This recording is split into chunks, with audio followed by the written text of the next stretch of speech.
El cartel más peligroso de este siglo nació gracias a este tipo. Inició como un simple cosechador de aguacates y se transformó en el hombre más buscado por las autoridades estadounidenses. Incluso fue más poderoso y más difícil de atrapar que el Chapo Guzmán. Pero, ¿cómo lo hizo? ¿Cuál es su historia?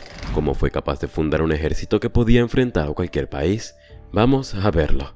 Así que hoy en Informe Secreto veremos el Mencho, el ascenso del capo más temido de México. Nemesio Oseguera Cervantes nació el 17 de julio de 1966 en Aguililla, Michoacán, en la región de Tierra Caliente, México. Creció en una familia bastante humilde dedicada al cultivo de aguacates junto a sus 5 hermanos, Juan, Miguel, Antonio, Marín y Abraham. Desde pequeño enfrentó carencias económicas y abandonó la escuela en 5º grado para ayudar en el campo. Todo esto servido para tener una vida ligada al campo, y así fue, pero no de la mejor forma.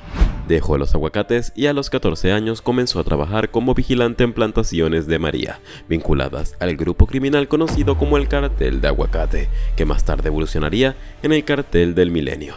Ignoró por completo la escuela, la secundaria y le puso cuidado a otra cosa. Durante su adolescencia, el Mencho tuvo contacto con el mundo del narcotráfico, lo que lo llevó a buscar nuevas oportunidades en Estados Unidos. En la década de 1980 emigró ilegalmente a California, utilizando distintos nombres para ocultar su identidad. Se estableció en el área de la Bahía de San Francisco, donde comenzó a involucrarse en el comercio de estupefacientes, específicamente en la venta de heroína y meta. En 1986, con tan solo 19 años, fue arrestado en San Francisco por posesión de un arma cargada y propiedad robada. Increíblemente, aunque no tenía una vida ejemplar, se atrevió a ser papá. 2 meses después de detención nació su primer hijo. A finales de esa década, cruzó la frontera en miles de ocasiones con identidades falsas, consolidando su participación en el comercio oscuro. Se cree que durante este periodo comenzó a trabajar junto a su cuñado, Abigail González Valencia, alias El Cuiñe, con quien desarrolló la producción y venta de sustancias sintéticas en Redwood City. En 1989, el hombre fue arrestado nuevamente en San Francisco por venta de narcóticos y deportado a México. Sin embargo, poco después regresó ilegalmente a los Estados Unidos y se instaló de nuevo en San Francisco. Pero, como dice el dicho, no hay 2 sin 3. Así que en 1992 fue detenido por tercera vez, ahora en Sacramento, durante una transacción de heroína con su hermano Abraham. Gracias a su astucia, comprendió que los compradores eran agentes encubiertos y alertó a su hermano, pero de todas formas, ambos fueron arrestados, para evitar que Abraham, quien tenía antecedentes graves, recibiera cadena perpetua. El Mencho se declaró culpable, sentenciado a 5 años en prisión. ¿Acaso esto es amor de hermanos? En 1997, tras cumplir 3 años de su condena, fue deportado definitivamente a México y, lejos de ser su final, fue todo lo contrario. De regreso en su país, trabajó brevemente como policía en Jalisco antes de abandonar la corporación y unirse al crimen organizado. El tipo siguió dentro del Cartel del Milenio, donde se desempeñaba como sicario y protector del líder Armando Valencia Cornelio, alias El Maradona. Gracias a su conocimiento del tráfico de drogas en Estados Unidos, el Mencho se convirtió en una pieza clave en la exportación de drogas sintéticas, en especial anfetaminas. Además, se destacó como un estratega y líder violento, lo que le permitió consolidar su control sobre Jalisco. Se estaba ganando el respeto de todos. El Mencho pasó de ser un sicario a una figura del crimen organizado, siendo parte de una de las organizaciones criminales más poderosas de México. Su conocimiento de narcotráficos y su brutalidad y capacidad estratégica lo convirtieron en el principal líder del CJNG, consolidando su influencia en el tráfico a nivel internacional. Ahora todo el mundo lo conocía. En 2003, tras la captura de Valencia y una ofensiva de los Zetas en Michoacán, el Cartel de Milenio se replegó a Jalisco, y aquí fue donde empezó todo. En ese estado, el Mencho se asoció con Ignacio Nacho Coronel, un alto mando del cartel de Sinaloa, y empezó a manejar operaciones de comercio de estupefacientes, finanzas y ejecuciones en Jalisco y Colima. Su ascenso dentro del narcotráfico se consolidó entre 2009 y 2010, cuando la captura de los líderes del Cartel del Milenio, Óscar Orlando Nava Valencia, el Lobo, y Juan Carlos Nava Valencia, el Tigre, junto con la muerte de Nacho Coronel, dejaron un vacío de poder. El tipo supo aprovechar estos sucesos. En medio de estas crisis, el Mencho intentó tomar el control del cartel, enfrentándose a otras facciones internas. La disputa llevó a la división del Cartel del Milenio en dos grupos rivales, la Resistencia y los Matacetas, este último liderado por el Mencho.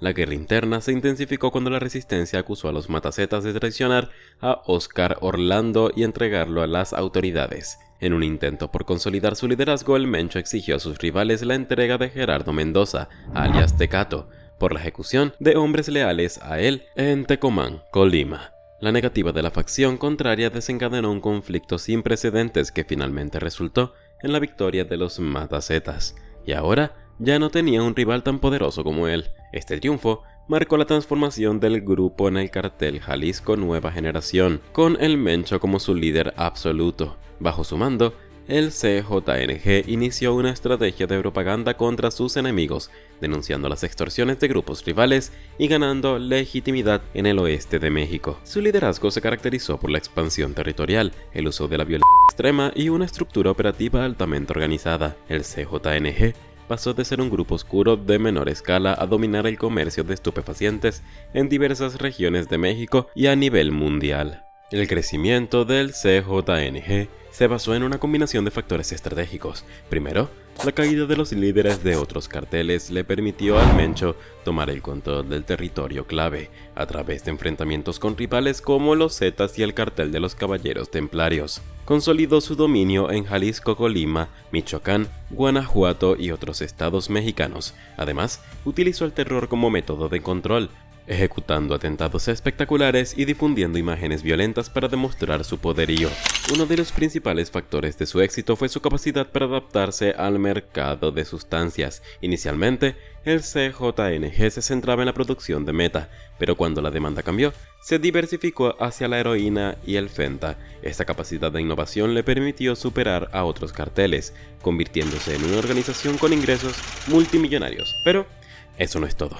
A nivel internacional, el CJNG estableció conexiones con grupos criminales en América Latina, Europa, Asia y África, especializándose en el comercio de Coca-Cola y Meta. Se estima que el grupo de El Mencho llegó a acumular activos por más de 50.000 millones de dólares con operaciones en países como Estados Unidos, Japón, España, Australia y diversas naciones de África y Medio Oriente. Una completa locura. Ahora, escucha esto. El Mencho no solo se consolidó como líder del narcotráfico, sino que también se convirtió en un enemigo prioritario del Estado. La agresividad del CJNG llevó a enfrentamientos directos con las fuerzas de seguridad, como el derribo de un helicóptero militar en 2015, un acto sin precedentes que evidenció el poder del cartel. ¿Te imaginas eso? ¿Un grupo criminal capaz de derribar un helicóptero militar? ¿Este hecho demuestra su poder o solo pone en evidencia la debilidad del Estado? Durante su liderazgo, el Mencho amplió la presencia del CJNG en prácticamente todo México.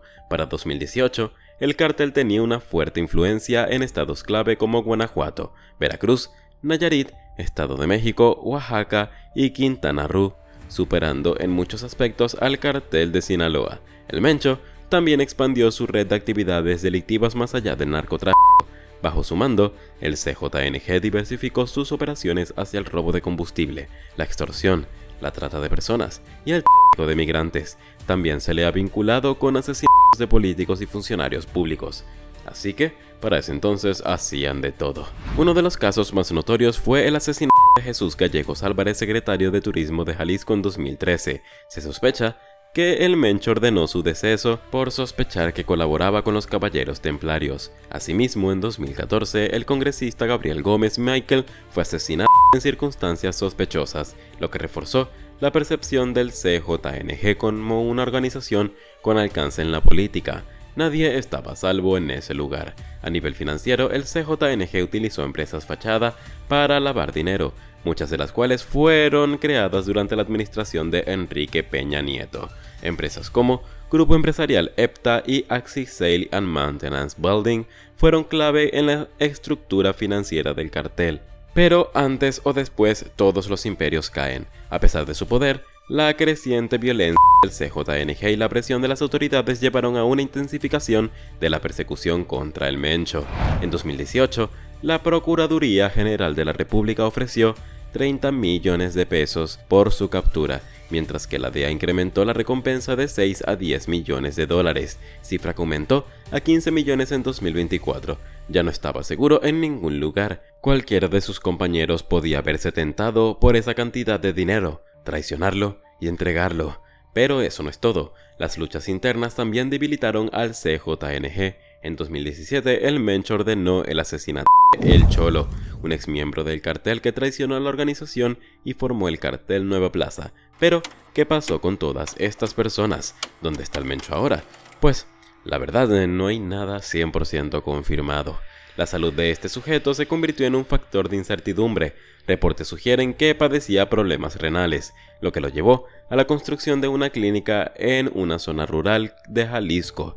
Rumores sobre su posible muerte circularon en varias ocasiones, aunque no han sido confirmados por las autoridades. Por si fuera poco, el declive del CJNG se acentuó con la captura de su principal rival, Ismael El Mayo Zambada, en julio del 2024. Esto colocó al Mencho como el narco más buscado de México, lo que intensificó la presión de las autoridades tanto en México como en Estados Unidos. Yo solo me pregunto, si este tipo ya no está con vida, entonces ¿por qué Estados Unidos aumentó su valor de recompensa en 2024? Pero quiero saber, ¿qué opinas tú?